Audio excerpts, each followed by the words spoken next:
श्री शिवाय नमस्तुभ्यम। हर हर महादेव। कैसे हैं आप सब?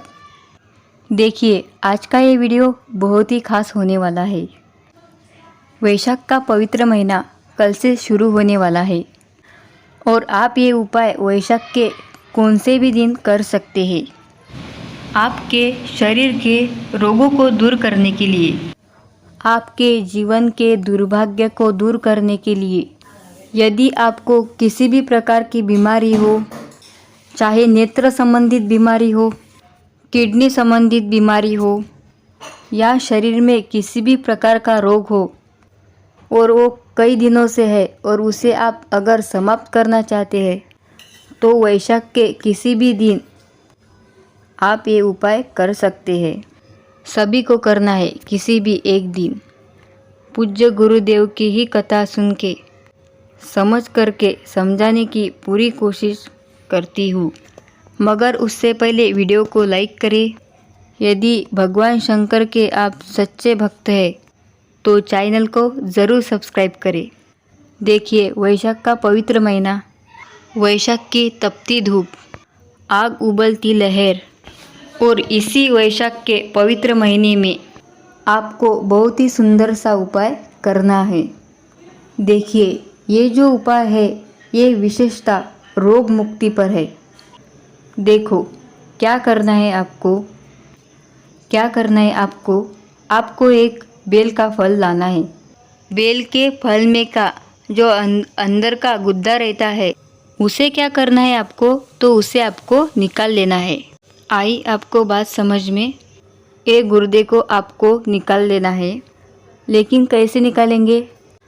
आप फल को ऊपर से तोड़ना और उसके बाद आपको गुर्दा निकाल लेना है। और जिस गुर्दे के अंदर आपको आपके घर के मिट्टी के मटके का जो जल है, वैशाख के पवित्र महीने में आपको पानी डालना है और इस गुर्दे के अंदर जो जल जमा होगा उसे आपको तांबे के पात्र में डाल देना है। भक्त हो, आपको मेरी बात समझ में आ गई है ना?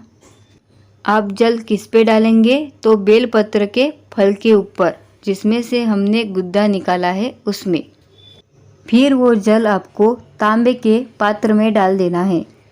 इसी प्रकार आपको तांबे का पात्र पूर्ण तरह से भर देना है। आपको ले जाना है तांबे के पात्र में का जल। ये जल लेके जाना है और साथ में खाली पात्र लेके जाना है। आपको ये जल लेके भगवान शंकर जी के मंदिर में जाना है और ये उपाय आप वैशाख के किसी भी दिन कर सकते हो।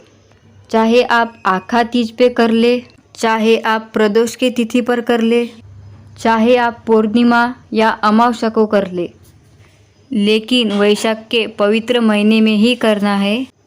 और ध्यान रखना, मटके का जो जल है वो मटका माटी का ही होना चाहिए, अन्य मटका नहीं चाहिए, क्योंकि शास्त्रों के जो उपाय है वो हमें उसी तरह करने चाहिए जैसे बताए गए हैं। इस जल को आपको भगवान शिव जी के मंदिर में लेके जाना है और जो भी रोगी व्यक्ति है अगर वो ये उपाय करे तो सर्वोत्तम होगा। अगर रोगी व्यक्ति नहीं कर सकता है, वो असमर्थ है, तो उसके जगह घर में कोई भी सदस्य ये काम कर सकता है। क्या करना है? ये जो जल है, जल को आपको भगवान शिव जी के लिंग पर अर्पण करना है, लेकिन ध्यान रखें उसमें से आधा जल आपको तांबे के बर्तन में ही रखना है। जैसे ही जल आप शिवलिंग पर अर्पित करेंगे, जलाधारी के तरफ से जल बह करके वो आपने जो पात्र लेके गए थे उसमें गिरेगा और उस पात्र को उठा लेना। और तांबे के पात्र में आधा जल बचा हुआ है और ये आधा जल आपको किसी भी बेलपत्र के पेड़ को जाके डाल देना है। और जब आप ये उपाय करेंगे तब भगवान शिव जी के श्री शिवाय नमस्तुभ्यम इस जाप को दोहराते हुए आपको ये जल अर्पण करना है और प्रार्थना करनी है कि इस व्यक्ति का जो रोग है वो जड़ से दूर हो जाए। और जब आप बेलपत्र के जड़ में ये जल चढ़ाएंगे तब तक आपको श्री शिवाय नमस्तुभ्यम का ही जप करना है और उस व्यक्ति का स्मरण करना है जिस व्यक्ति को रोग है। अगर रोगी व्यक्ति ये उपाय कर रहा है तो रोगी व्यक्ति खुद अपना स्मरण किया तो भी चलेगा। जो जलाधारी के वहाँ से जल बह के आया है और जो जल पात्र में इकट्ठा हो गया है उस जल का सेवन रोगी को उसी दिन करना है। इस प्रकार से जो उपाय करता है मात्र 5 या 6 दिन के अंदर ही उस रोगी के शरीर में बदलाव नज़र आते हैं और उसके जो रोग है वो धीरे धीरे समाप्त होने लगते हैं। ये वैशाख के सर्वोत्तम पवित्र महीने का उपाय है। देखिए बहुत ही आसान सा उपाय है, लेकिन कुछ कारण होने के कारण आप ये उपाय नहीं कर सकते हैं, आपको बेल का फल नहीं मिल पाता है, तो आप क्या कर सकते हैं? तो देखिए एक उपाय पूजनीय गुरुदेव ने आपके लिए बताया है। वो उपाय आपको हम बता देते हैं। हमें क्या करना है कि तांबे का पात्र लेना है और उसमें जल भर देना है और ये जो जल होगा वो आपके घर के मटके का होना चाहिए।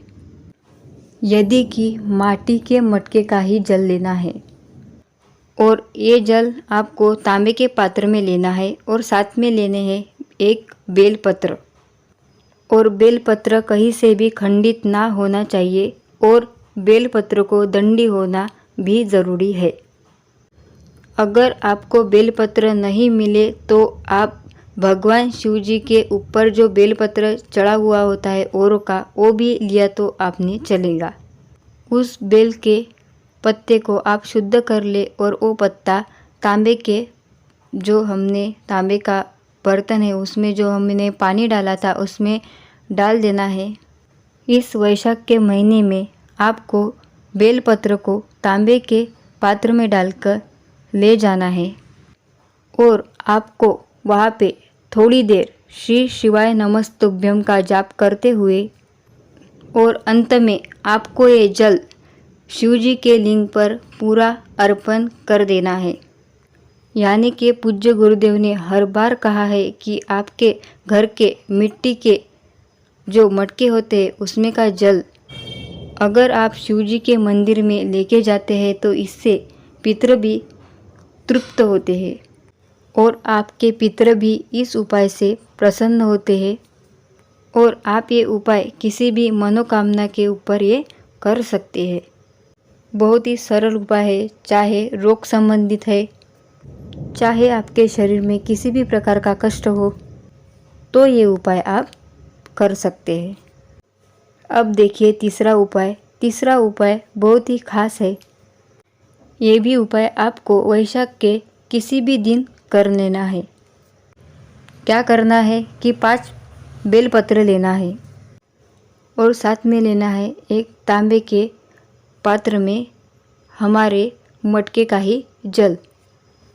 और क्यों मैं बार बार बता रही हूँ आपको कि मटके का ही जल होना चाहिए, क्योंकि वैशाख का महीना होता है, बहुत ज़्यादा गर्मी होती है, तो ठंडा ठंडा जल जब हम शिवलिंग पर डालते हैं इससे हमारे जीवन में सुख शांति आती है। इसलिए ठंडा ही जल लेकर जाना चाहिए। इसीलिए भगवान शंकर को वैशाख में हमारे घर का ठंडा ही जल लेके जाना चाहिए। पर याद रखिए फ्रिज का जल लेके मत जाइएगा।